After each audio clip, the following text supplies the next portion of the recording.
எல்லாருக்கும் வணக்கங்க. இன்னைக்கு எங்கள் வீட்டுக்காரவங்க கனவா மீன் தாங்க வாங்கிட்டு வந்தாங்க. அது என் பையன் வந்து பார்த்தீங்கன்னா, இதை வந்து தோசைக்கல்லில் போட்டு ஸ்ப்ரை பண்ணி கொடுமா அப்படின்னு கேட்டான். சரி இன்னைக்கு கொஞ்சம் வித்தியாசமாக இருக்கட்டுமே அப்படின்னு சொல்லிட்டு நான் அந்த மாதிரி வந்து ஸ்ப்ரை பண்ணிட்டேன். இதை கனவா மீன் அந்த மாதிரி சுத்தம் பண்ணி சுண்டுண்டா அரிஞ்சு கட் பண்ணிட்டேன்.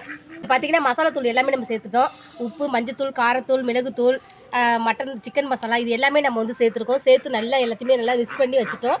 அதுக்கப்புறம் தோசைக்கல்லை சூடு பண்ணி அதில் எண்ணெயை ஊற்றி தூக்கி அதில் போட்டோம். நல்லா இந்த மாதிரி நல்லா பொரிஞ்சு பொன்னிறமாக வந்திருக்கு பாருங்க. பொல பொலன்னு இருக்கு பாருங்க.